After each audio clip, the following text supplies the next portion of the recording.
이번 시간에는 헌법에서 근로의 권리, 근로3권에 대해서 강의하도록 하겠습니다. 이 근로의 권리는 우리가 일반적으로 사회적 기본권, 사회권이라고 생각하고 있는데 실질적으로는 여러 가지 서로의 견해의 차이가 존재합니다. 그래서 그러한 내용도 우리가 살펴보고 근로의 상권과 관련해서 많은 논점들이 있으니까 자, 유익 있게 시청하시기 바라겠습니다. 근로상권은 원래 근대 국가에 있어서 사유재산제, 그 다음 계약의 자유, 또 과실책임의 원칙, 이 3대 원칙을 기초로 해서 근대 시민법 원리가 형성됐습니다. 그러니까 이런 3대 원칙을 기본으로 해서 이 근대 자본주의가 생성되고 비약적으로 발전하게 됐다는 거죠.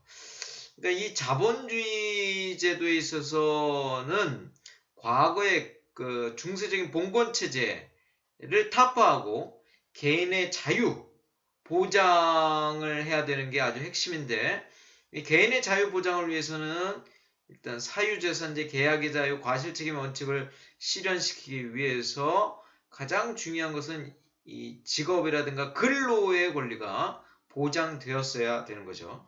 이 자본주의 발전은 그런데 실질적으로 어떻게 됩니까? 근로자의 실업 상태나 빈곤을 유발할 가능성이 있었기 때문에 이 자본주의의 이 병폐라고 하는 이런 사회적 병폐가 결국엔 초래되고 근로자의 생계수단으로서의 노동력 제공 요거에 대해서 요러한 관점이 어려움에 처하게 됨에 따라서 이 형식적인 자유, 형식적인 평등은 결과적으로 자유의 박탈 또는 불평등을 초래하게 된 것이죠. 그래서 경제적 약자인 근로자는 실질적 평등을 누리기 위해서 서로 단결하고 또 단체 행동을 함으로써 사용자에게 대항하지 아니할 수 없게 됐습니다. 사용자에게 대항하기 위해서는 서로 단결, 단체 행동이 필요하게 된 거죠. 그 결과로 오늘날의 헌법에서는 단결권, 단체 개속권, 단체 행동권이 이 사회적 기본권, 생존권적 기본권으로서 보장받기에 이른 것입니다. 그 입법례를 이제 천천히 보시면 이 근로의 권리, 근로상권과에서 근대의 심의법에서는 계약 자유의 원칙을 위반했다. 계약 자유의 원칙을 위반했다. 그렇기 때문에 이 계약 자유의 원칙이 중요하기 때문에 근로자가 단결한다. 이러한 권리를 보장하는 것은 허용되지가 않았습니다. 그런데 이제 각국의 입법을 통해서 노동조합이 결성이 되고 그리고 근로자 단결권을 방해하거나 금지하는 것은 또 범죄로 규정하기 시작했습니다. 이와 같은 단결권을 보장하기 시작했는데 이 노동운동, 노동조합의 단결권 이것은 결국에는 생산 현장에서는 생산 능률의 저하를 일으키는 이런 문제가 유발됨에 따라서 국가는 근로자의 단결권을 이러지도 간섭하지도 또는 적극적으로 금지하기도 이렇게 어려운 상황에서 놓여 있었습니다. 그래서 근로자들이 단결권을 적극적으로 보장받기 시작한 것은 20세기에 들어와서 자본주의 체제의 개혁이 이루어지면서 자본주의 체제의 모순에 대해서 비판을 하면서 20세기의 현대 헌법에서 새롭게 규정이 되었던 것입니다. 그래서 헌법 차원에서 최초로 근로의 권리 또는 근로3권에 대해서 헌법이 규정한 것은 1919년 독일 바이마르 헌법이었습니다. 그 바이마르 헌법에 규정된 이후에 각국 헌법들은 근로3권을 거의 예외 없이 규정하게 된 것입니다. 그 근로상권의 헌법상의 쪽으로 가겠습니다.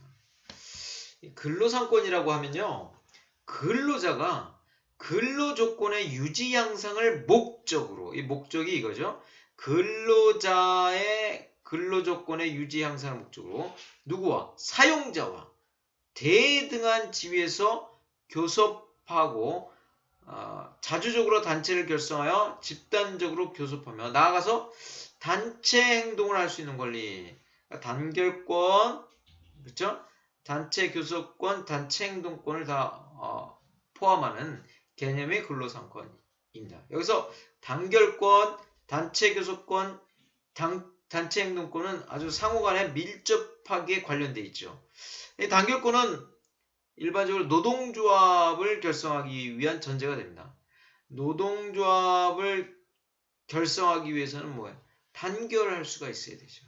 그리고 그런 기본적인 권리고 단결권은. 근데 궁극적으로는 사용자에 대해서 교섭하거나 쟁의권을 인정받지 못하면 의미가 없기 때문에 단결권 그 자체는 이 교섭권, 단체 교섭권, 단체 행동권으로 나아가지 못하면 단결권 자체만으로는 큰 의미가 없다. 그래서 이제 근로상권은 노사 간에 대등한 위치에서 근로조건을 교섭 타결하고 궁극적으로는 근로자들의 인간다운 생활을 보장하려는데 그 목적이 있다. 이렇게 보시면 되겠습니다. 그 헌법상 의무 쪽으로 가겠습니다. 근로상권은요, 근로자에게 근로상권을 보장한다. 이것은 아주 여러 가지 차원에서 헌법적 의의를 가지고 있습니다. 왜냐? 첫 번째는요, 근로상권은 헌법상 보장하는 이유는요, 입법의 형식으로 보장하는 것보다 더 철저하게 근로자에게 근로의 권리를 보장해 줄 수 있다는 겁니다. 그죠? 만약 헌법에 근로상권에 관한 아무런 규정이 없이 법률적 차원에서 입법자의 입법 형성권에 의해서 놔둔다면, 입법자의 영역으로 놔둔다면, 입법자는 어떤 경우에는 그 사용자의 측면에서 근로상권을 규정하지 않거나 불충분하게 규율할 가능성이 있는데, 헌법 차원에서 근로의 권리, 근로상권을 보장함으로써 이 법률적 차원에서 근로상권이 제대로 보장되지 않는 경우에 어떻게 했습니까? 위헌벌 심판을 할 수 있다는 거죠. 법률을 통제하고 법률의 위헌 여부를 심판할 수 있게 만든다는 거죠. 두 번째는 근로자에게요, 근로상권을 보장하게 되면 사용자와 대등한 위치에서 자주적으로 근로조건을 교섭할 수 있다는 겁니다. 근로상권이 보장되지 않으면 사용자와 1대1 또는 사용자와 독립적으로 근로조건에 대해서 교섭할 수가 없어요. 그래서 근대 시민법 체계 하에서는 사회적 불평등을 시정할 수 없었으나 현대 와서는 사용자와 노동조합 간에 실질적으로 자주적으로 근로조건에 대해서 교섭할 수 있는 창구가 생겼다는 거죠. 그래서 바로 실질적 평등이 실현됐다 이렇게 보여집니다. 셋째, 근로상권은 궁극적으로 근로자에게요, 인간다운 생활을 보장하기 위한 제도적 장치입니다. 근로자가 사용자와 대등한 위치에서 근로조건에 관하여 실질적인 교섭을 할 수 있을 때만 비로소 그 사회적 정의, 그 다음에 이 사회적 기본권이 실현된다는 거죠.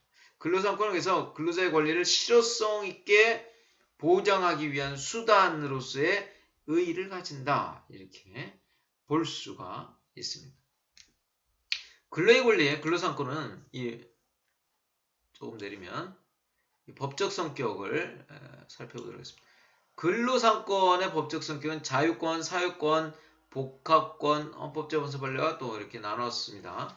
먼저 자유권부터 보겠습니다. 근로상권은요, 이 자유권설에서는 이 집회결사의 자유의 특수한 형태다. 이렇게 보고 있는 거죠. 그러니까 집회결사의 자유가 자유권이지 않습니까? 그러니까 자유권의 특수한 형태다. 그러니까 근로상권이 자유권에 기반한 것이다. 이렇게 보는 겁니다. 근로상권을 국가 권력으로부터의 부당한 방해와 간섭을 받지 않을 소극적 권리로 보는 거죠. 약간 그러니까 법적 성격의 근로상권을 좀 약하게 만들려는 견해일 수 있습니다. 왜냐하면 근로상권도 이 적극적인 권리로서 주장을 해야 되는데 이 자유권설에 의하면 근로상권 집회결사의 특수한 형태이기 때문에 자유권적 성격밖에 없기 때문에 국가로부터의 자유만, 국가로부터의 자유의 본질이 있기 때문에 이 사용자와 근로자단체, 노동조합과의 어떤 이런 힘의 균형은 생각하기 어렵다. 이렇게 볼 수 있습니다. 두 번째는 이제 사회권설입니다. 이 사회권설은요, 근로상권은 국가에 대하여 적극적으로 근로자의 단결권, 단체 교섭권, 단체 행동권을 보장해 줄 수 있도록 요구할 수 있는 권리다. 이렇게 보는 거예요. 국가에 대해서 소극적으로 우리 간섭하지 마.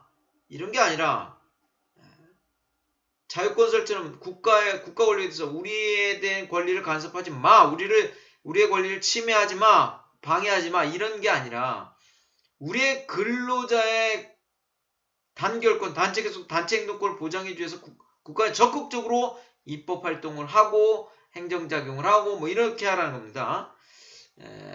그러니까 이것은 사회권의 일종이다. 이렇게 보는 겁니다. 국가는 그러니까 근로자의 근로조건 향상을 위해서 입법적 의무를 부담하고 있다는 것입니다.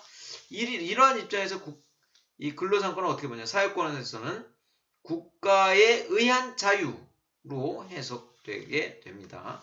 국가에 의한 자유 보장이죠. 그 다음에 이제 복합권설은 이제 근로상권은 국가가 그 권리 행사를 부당하게 근로의 권리를 부당하게 침해하거나 간섭해서는 안 된다는 자유권적 측면도 있고 근로자가 인간다운 생활을 보장받기 위해서 국가가 적극적으로 입법을 통해서 근로조건의 향상이라든가 이런 것들을 해줘야 될 사회권적 측면도 동시에 가지고 있다.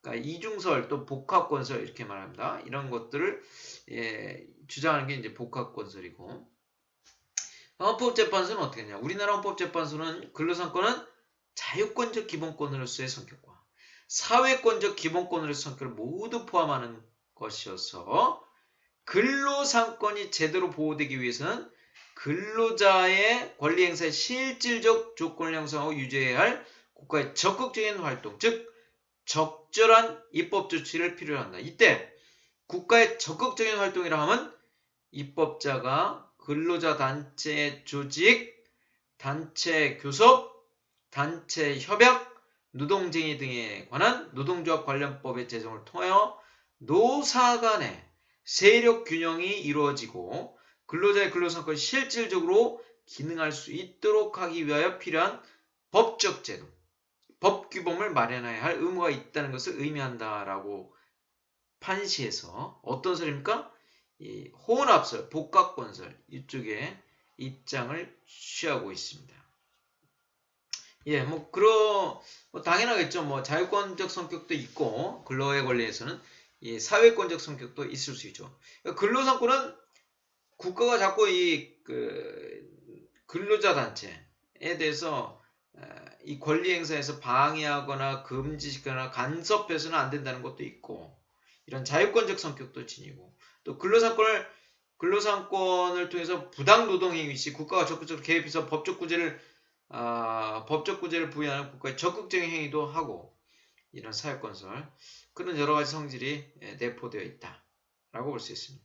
그래서 우리나라 노동조합 및 노동관계조정법에는 4조에서 이렇게 하고 있습니다. 폭력, 파괴행위가 아닌 노동조합의 단체 교섭, 쟁의행위, 기타 정당한 행위를 형법 제20조에 정당행위로 취급하여 보호하고 있고 또한 사회적 성격에서 보면 노동조합 및 노동관계조정법은 사용자가 노동자 및 근로자에 대해 단체 교섭 및 쟁의행위로 인한 손해배상을 청구할 수 없도록 하고 그 다음 사용자의 부당노동행위를 금지시키고 사용자의 부당노동행위로 인한 권리를 침해당한 근로자 노동조합은 노동위원회에 구제를 신청할 수 있도록 이렇게 자유권적 성격과 사회권적 성격이 노동조합 및 노동관계조정법에 이렇게 규정되어 있다. 이렇게 볼 수가 있겠습니다. 그러면 이제 3번 근로사무권의 주체를 보겠습니다.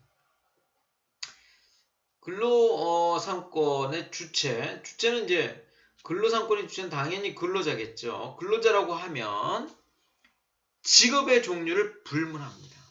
그래서 직업의 종류를 불문하고 임금, 급료, 기타 이에 준하는 수입에 의하여 생활하는 자를 근로자라고 합니다. 그렇죠? 임금, 급료, 기타 이에 준하는 수입에 의하여 생활하는 자를 근로자라고 하는데 이 근로자는 노동력을 제공하고 그 대가로서 생활하는 사람입니다. 그죠? 그러니까 경제적 약자일수록 자기의 재산으로 생업을 하는 자, 즉 자영업자는 원칙적으로 근로자가 아닙니다. 그죠? 자영업자. 즉 사용자의 지위 명령 하에서 노무를 제공하고 그 대가한 임금 급여를 얻어 생활을 영위하는 자, 이른바 종속 노동의 제공자를 우리가 근로자라고 하는 겁니다.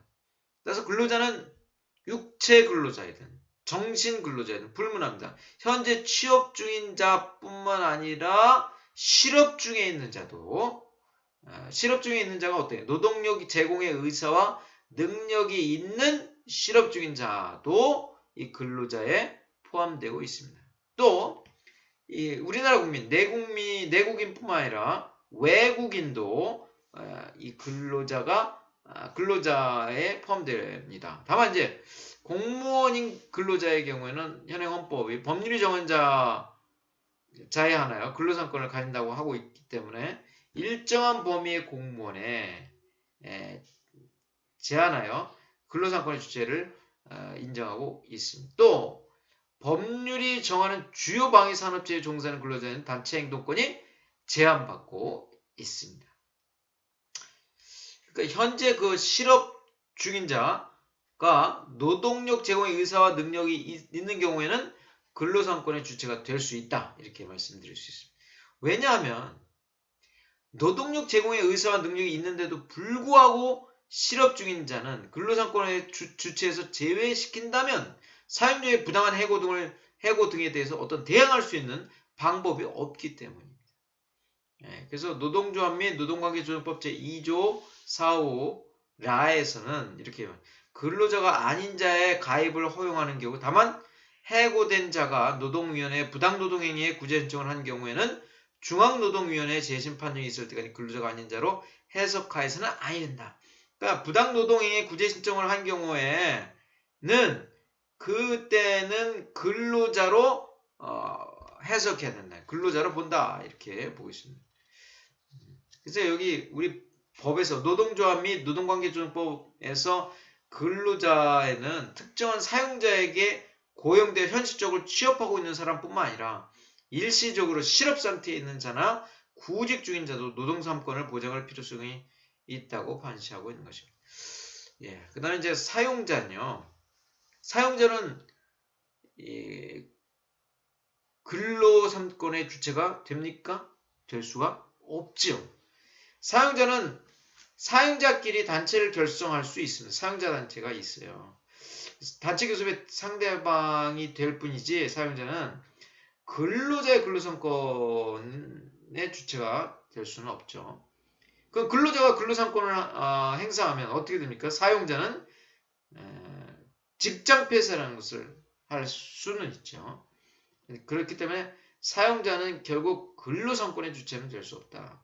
사용자의 단체 결성은 그냥 헌법, 사용자끼리의 단체 결성은 우리 헌법 제21조에 결사의 자유에서 보호되고 단체 교섭은 계약의 자유 내지 일반적 행동 자유에서 보호되기 때문에 직장 폐쇄 등은 예를 들면 기업의 자유라든가 재산권 보장에서 행사될 수 있는 거죠.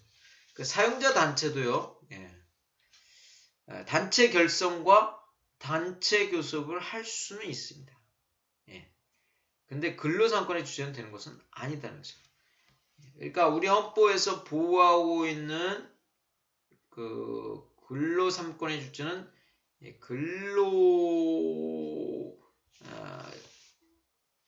근로자이다. 이거지. 사용자는 될 수가 없다. 이렇게 볼 수 있습니다. 그 다음에 이제 근로 3권의 내용으로 가겠습니다. 우리가 잘 아시다시피 근로 3권의 내용은 단결권, 단체 교섭권, 단체 행동권 이렇게 나눠볼 수가 있겠죠. 하나씩 우리가 살펴보면 이렇습니다. 우리가 단결권이라고 하면요. 근로자가 근로조건의 유지, 개선, 기타 근로자의 경제적, 사회적 지위 향상을 목적으로 사용자와 대등한 지위에서 교섭할 수 있는 자주적인 단체를 결성할 권리입니다. 그러니까 자주적으로 교섭하기 위해서 사용자가 이 자기네 근로조건의 향상을 위해서 사용자와 대등한 지위에서 교섭하기 위해서 결성할 권리, 결성할 수 있는 권리, 이것을 단결권이라고 하죠.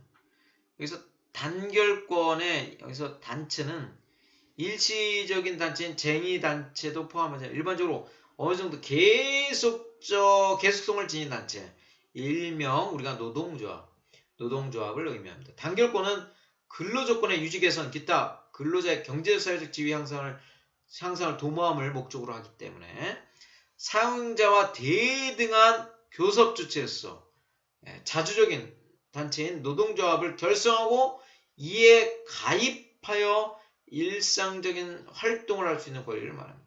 노동조합 결성하고 가입하고 이런 것들이 이제 단결권의 주요한 권리라고 볼 수 있습니다.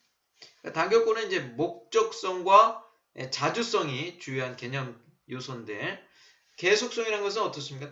단결권의 필수 요소는 아니에요. 뭐 계속 돼도 되고 일시적이도 되겠지만 일시적인 쟁의단체의 결성도 가능하지만 가능하다 이렇게 볼 수 있고요. 자주성은 국가 권력이나 뭐 사용자의 간섭, 방해를 배제하는 그러한 상태에 있다는 것입니다. 배제하는 것에 있다는 것입니다.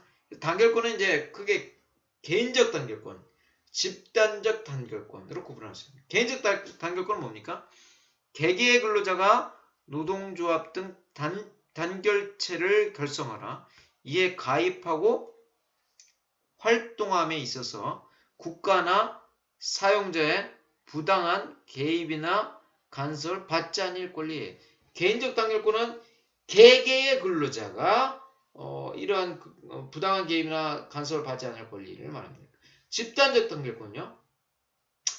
근로자 집단, 그러니까 노동조합이죠. 노동조합이 조직을 유지 확대하고 집단의 목적을 달성해서 단결체를 구성할 수 있는 권리를 말합니다. 주체가 다른 거죠. 개인적 단결권은 개개의 근로자고 집단적 단결권은 근로자 집단 노동조합이 됩니다. 따라서 개인적 단결권의 영역에서는 개개의 근로자가 주체가 되지만 집단적 단결권 영역에서는 근로자 집단이 주체가 됩니다. 사용자 단체는 아까 말했듯이 헌법 33조 제1항의 단결권의 주체가 되지 못합니다. 그래서 우리나라 헌법 33조 1항에 의하면 근로자는 주어가 근로자예요. 근로자는 근로조건의 향상을 위하여 자주적인 단결권, 단체 교섭권, 단체 행동권을 가진다라고 규정하고 있어서 개인의 단결권을 보장하는 듯한 형태를 취하고 있어요. 그렇죠? 우리 헌법 33조 1항에 보면 근로자는 이렇게 말해요. 근로자는. 그래서 우리가 이제 강학상의 개인적 단결권만 규정하고 있다. 이렇게 볼 수도 있습니다. 그러나 헌법의 이 단결권은 개인의 기본권으로서 개인적 단결권뿐만 아니라 동시에 단체의 기본권에서 집단적 단결권도 보장하고 있다라고 해석해야 될 것입니다. 그럼 단결권의 내용 여기 적극적 단결권, 이제 소극적 단결권, 집단적 단결권 이렇게 나눴습니다.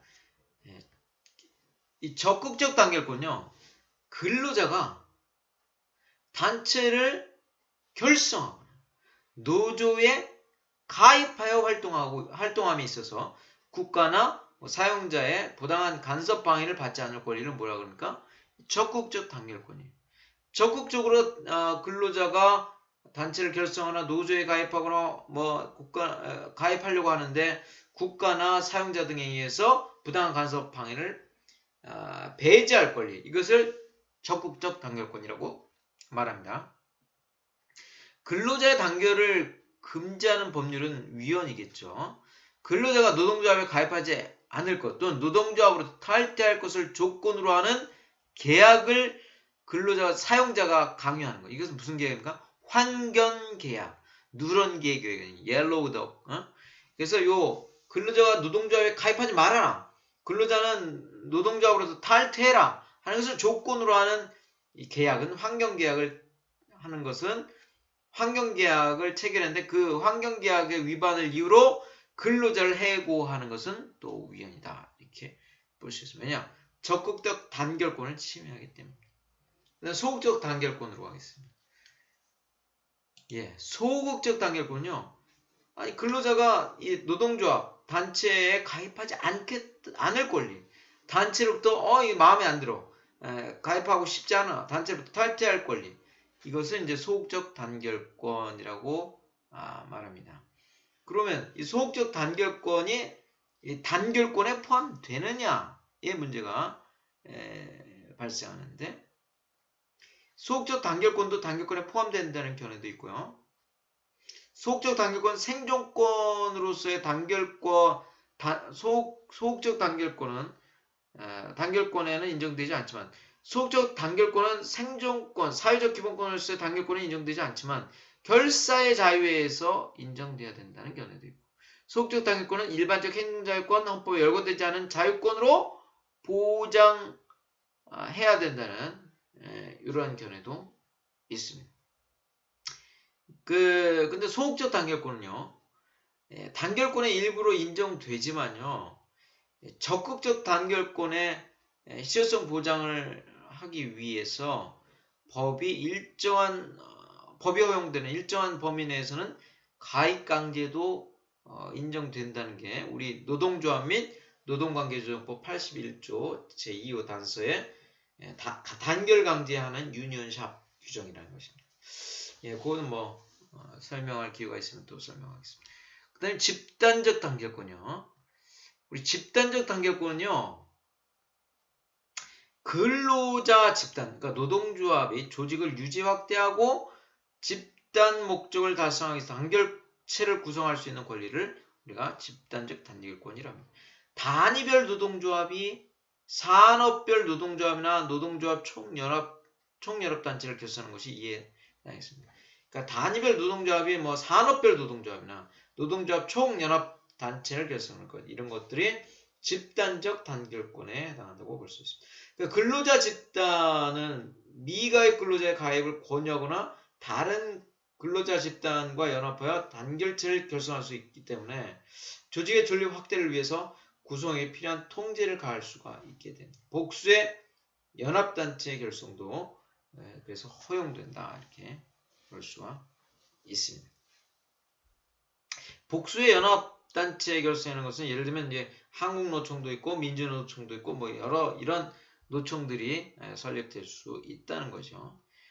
그 다음에 이제 단체 교섭권으로 가도록 하겠습니다. 단체 교섭권은요, 근로자가 근로자 단체의 이름으로 근로조건의 향상을 위해서 사용자 단체와 근로조건에 관하여 차주적으로 교섭할 수 있는 권리를 말합니다. 그러니까 근로자 단체의 이름으로요. 근로자 단체의 이름으로 근로조건의 향상을 위해서 사용자 단체와 근로조건에 대해서 자주적으로 교섭할 수 있는 권리를 말합니다. 단체 교섭권, 교섭행위 이외에 타결된 내용을 단체 협약으로 체결할 권리는 단체 협약 체결권도 단체 교섭권에 포함된다는 것입니다. 단체 교섭권은 근로자가 사용자와 대등한 위치에서 교섭해서 근로조건을 자주적으로 정하는 것을 목적으로 합니다. 그래서 단체 교섭권에는 지금 방금 말씀드린 단체 협약 체결권도 포함되는데 이 단체 협약은 자치규범이에요. 자기네들이 노동조합에 자체적으로 만든 규범에 규범적 효력을 가지고 있는데 이 규범적 효력을 자체적인 규범적 효력을 가지는 것을 단체 협약을 노동관계법에서 특별히 보호를 하고 있다는 겁니다. 이 단체 협약은 노동조합과 사용자 또는 사용자 단체가 노동 조건에 대해서 합의에 이르면 이를 서면으로 체결하는 협정입니다. 그래서 개별적 노사관계 또 집단적 노사관계에 관한 기준을 설정함으로써 일정한 노사관계를 안정시키는 기능을 하는 게 이 단체 협약이다. 이렇게 볼 수 있습니다. 그러니까 단체 교섭권의 인정은 집단적 근로계약을 일반적 계약으로부터 분리시켜서 민법 대신에 노동관계법을 적용해가지고 특별히 더 보호하려는 기능을 한다. 이렇게 볼 수가 있습니다. 단체 교섭권은요, 근로자의 개별적 문제를 대상으로 교섭하는 게 아니죠. 그래서 어떻습니까? 근로자 집단이 주체가 되는 겁니다.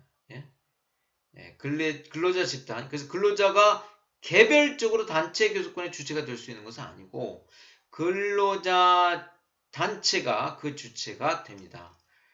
그래서 사용자나 사용자 단체는 단체 교섭의 상대방이지만 단체 교섭의 주체가 되지는 또 못하죠. 단체 교섭은 근로조건의 유지, 개선, 기타 근로자의 경제 사회적 지위의 향상을 도모함을 목적으로 하기 때문에 이와 무관한 사용자의 경영권, 인사권, 이윤 취득권에 속하는 사항은 원칙적으로 단체 교섭의 대상이 되지 못합니다. 그죠? 단체 교섭의 목적이 근로조건의 유지, 개선, 기타 근로자의 경제 사회적 지위 향상을 도모함의 목적이 있지, 아니 경영권, 그건 누구 겁니까? 사용자의 경영권, 사용자의 인사권, 이윤 취득권, 이것에 관해서는 단체 교섭의 대상이 되지 않는다는 겁니다.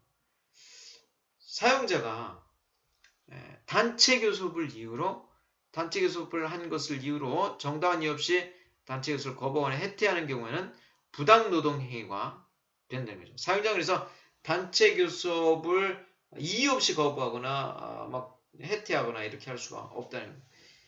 이와 같은 행위는 부당노동행위가 되기 때문에 이런 부당노동행위를 한 경우엔 노동조합법에 따라서 근로자는 또는 노동조합은 노동위원회 구제를 신청할 수가 있게 됩니다. 구제 신청을 받은 노동위원회는 조사 등에 필요한 조사와 신문을 한 후에 부당노동행위가 성립한다고 판단하는 경우에는 구제명령을 하여야 합니다.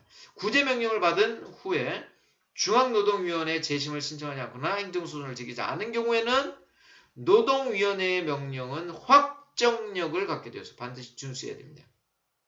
또한 단체협약은 다른 법규보다 우선적 효력을 가지게 됩니다. 이 단체협약이 그래서 중요한 거죠. 단체협약은 다른 법규보다 우선적 효력을 가지므로 민형사상 책임은 면제가 됩니다. 노사 간의 대립과 갈등을 해소해서 노동계 또는 산업계의 평화를 이루고 경제 발전에 기여하는데 노사정 협의회 제도가 잘 운영되고 있습니다. 그 다음에 이제 단체 행동권으로 가겠습니다. 지금 단결권 보셨고 단체 교섭권을 봤습니다. 이제 단체 행동권인데 단체 행동권이란 근로자가 근로조건을 향상하기 위해서 집단적으로 쟁의 행위를 할 수 있는 권리를 말합니다. 여기서 노동쟁의라고 하면 임금, 근로시간, 후생, 해고, 기타 대우 등 근로조건의 결정에 관한 주장의 불일치로 인하여 발생한 분쟁 상태를 우리가 노동쟁의라고 말합니다. 이 쟁의행위를 함에 있어서는 예를 들면 쟁의행위가 어떤 거가 있냐, 파업이라든가 태업이라든가 직장 폐쇄라든가 기타 노동관계 당사자가 그 주장을 관철할 목적으로 행하는 행위와 이에 대항하는 행위로서의 업무의 정상적인 운영을 저해하는 행위를 쟁의행위라고 말합니다. 이런 쟁의행위를 할 수 있는 단체 행동권은 노동 근로상권 중에 가장 강력하고 최종적이며 아주 그냥 핵심적인 권리라고 볼 수가 있습니다. 단체 행동권의 주체로가 있습니다. 우리가요, 근로자의 단체 행동은요, 동일한 목적, 근로조건의 유지, 향상, 뭐 이런 동일한 목적을 추구하는 다수의 근로자의 의식적인 집단행위이기 때문에 그 개개의 근로자가 주체가 되는 게 아니라 단체 행동권의 주체는 노동조합이다. 단 주요 방위산업체 종사자는 헌법 제33조 3항에 근거하여 단체 행동권을 부여받지 못하고 있습니다. 부정되고 있습니다. 따라서 또한 단체 교섭권이 없는 일시적 근로자 단체는 단체 행동권의 주체가 될 수가 없습니다. 단체 교섭권이 없으면 단체 행동권도 없다라는 거죠. 예. 그 다음에 우리나라 헌법재판소도 헌법재판소는 뭐 여러 가지 판례를 내리고 있는데, 그 다음에 이제 사용자는 단체 행동권의 주체는 될 수가 없죠. 근데 노동조합이 쟁의행위를 개시한 후에 미래행정관청 및 노동위원회에 신고한 후에는 이 사용자는 직장폐쇄라는 수단을 사용할 수 있습니다. 사용자의 직장폐쇄는 우리 법 이론적으로는 노사균형론 또는 사용자의 자기방어권, 뭐 예를 들면 헌법상 재산권 보장, 기업의 경제상의 자유나 직업의 자유, 뭐 이런 것에서 인정됩니다. 그런데 직장폐쇄는 쟁의권에 대한 방어 행위에서 소극적 방어적 수단으로 보충적인 입장에서 사용해야지, 이를 적극적 공격적인 수단으로 사용하는 것은 헌법의 취지에 반한다, 이렇게 말씀을 드리겠습니다. 그 다음에 단체 행동권의 내용으로 가겠습니다. 이 근로자가 이 단체 행동권을 행사할 때 여러 지금 앞에서 말한 유형들이 있습니다. 뭐 파업이라든가 태업이라든가 불매운동, 뭐 시위 농성, 뭐 이런 게 있죠. 하나씩 간단히 설명드리면, 파업이라는 건 영어로 하면 스트라이크입니다. 이 파업은요, 근로자가 노동력의 제공을 거부하는 거죠. 노동력 제공을 거부하는 거. 이걸 뭐예요? 파업이라고 합니다. 그럼 태업은 뭡니까? 사보티지인데, 노동력은 제공하는데 작업 능률을 고의로 떨어뜨리는 게 이제 태업입니다. 그 다음에 불매운동은 사용자 또는 그 거래처로부터의 상품 구입을 거절하거나 단체 협약 체계를 비롯한 단체 교섭을 거부하는 것을 우리가 불매운동 이렇게 말합니다. 시위농성은 조업 희망자들의 사업장 출입을 감시 저지하면서 파업에 동참할 것을 촉구하는 것을 시위농성 이렇게 볼 수 있습니다. 그러니까 근로자는 이제 정당한 쟁의행위를 통해서 대해서는 근로자 단체의 정당한 쟁의행위에 대해서는 민사상, 형사상 책임을 지지 않습니다. 쟁의행위에 가담하였다는 이유로 해고, 기타 불리한 처우를 받아서는 안 됩니다. 이와 관련해서 이제 무노동 무임금 관련해서 노동조합 및 노동관계조정법 제44조에서는 사용자는 쟁의행위에 참가하여 근로를 제공하지 않은 근로자에 대해서 그 기간 중에 임금을 지급할 의무가 없고, 노동조합은 쟁의기간에 대한 임금의 지급을 요구하며 이를 관철한 목적으로 쟁의행위를 해서는 안 된다고 이렇게 규정하고 있습니다. 그럼 이제 단체 행동권의 한계 쪽으로 가겠습니다. 이 단체 행동권, 이 쟁의행위란 지금 말했던 파업, 태업, 직장 폐쇄, 기타 노동관계 당사자가 그 주장을 관철할 목적으로 행하는 행위와 이에 대항하는 행위로서 업무의 정상적인 운영을 저해하는 행위를 우리가 쟁의행위라고 말합니다. 그러니까 근로자의 쟁의행위는 정당한 행위여야 됩니다. 정당한 쟁의행위라는 것은 그 주체가 단체 교섭의 주체인 노동조합이어야 되고, 두 번째 그 목적이 근로자의 근로조건의 향상을 위한 노사 간의 자치적 교섭을 조성하는 데 기여해야 되고, 셋째 사용자가 근로자의 근로조건의 개선에 관한 단체 교섭의 요구를 거부할 때 개시하여야 하며, 특별한 사정이 없는 한 조합원의 찬성 결정과 법소정의 쟁의 발생 신고를 거쳐야 하고 그 수단과 방법이 사용자의 재산권과 조화를 이루어야 하면 물론 폭력 행사에 해당돼서는 안 된다라는 것입니다. 예. 그러니까 이것을 제가 풀어서 설명하면 이제 첫 번째 이제 주체상의 한계가 있습니다. 주체상의 한계는 뭐냐? 이 쟁의행위는 노동조합에 의해서 주도되어야 한다는 거죠. 주요 방위산업체 종사는 근로자 중 전력, 용수 및 주로 방산물자를 생산하는 업무에 종사하는 자는 쟁의행위를 할 수가 없습니다. 주체상 한계가 설정되는 거죠.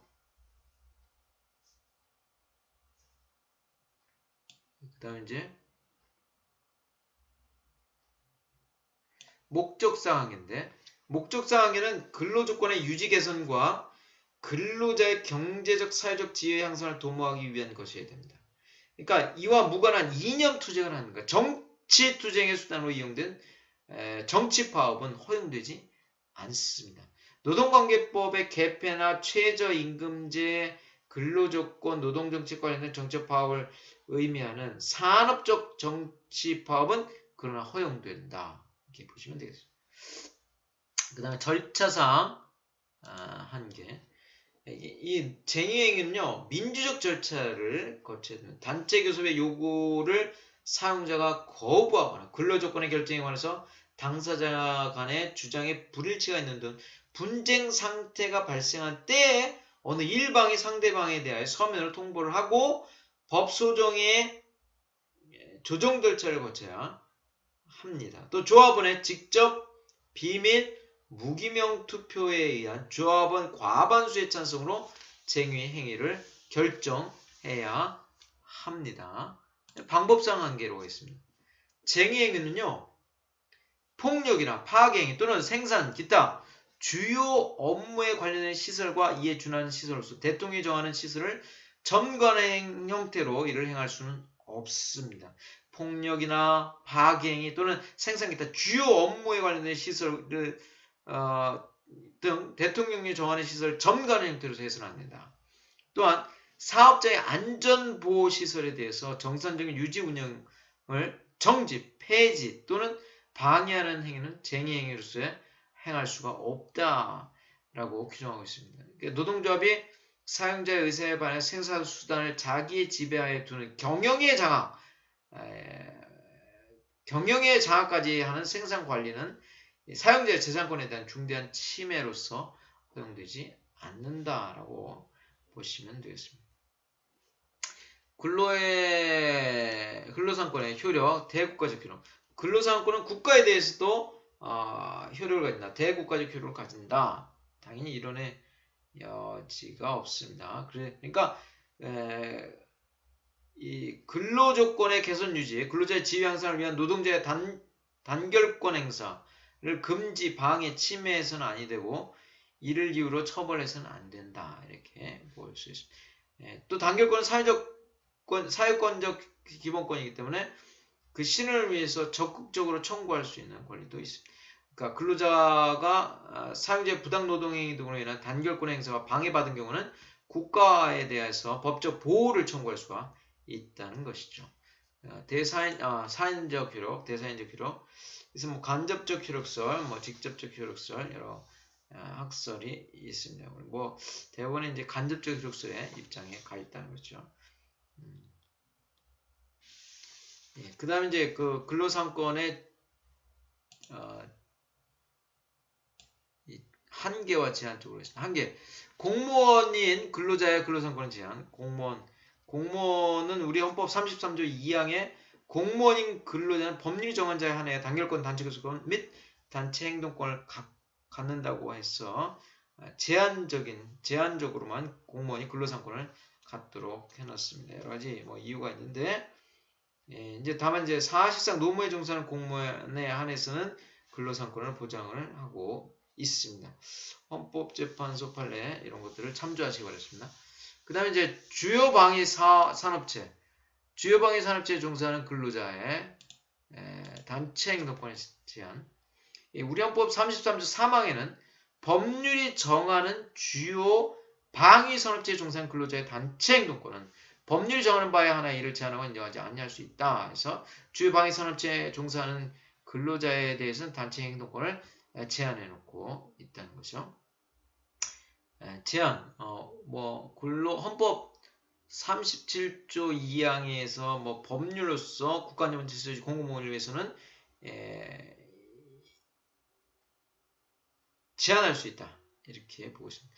공공복리를 위해서 과연 그런 이 단결권 단체 행동권을 제한할 수 있는가? 제한 부정설도 있고 긍정설도 있습니다. 국가긴급권은 헌법 제77조 비상계엄이 발해진 경우에는 근로상권을 제한할 수가 있다. 이렇게 보여집니다. 하여튼 이런 근로상권에 관한 여러 가지 내용들을 우리가 살펴봤는데 다시 한번 이렇게 정리를 해가시면서 목차를 보시면서 내용을 살펴보시기 바라겠습니다. 예, 감사합니다.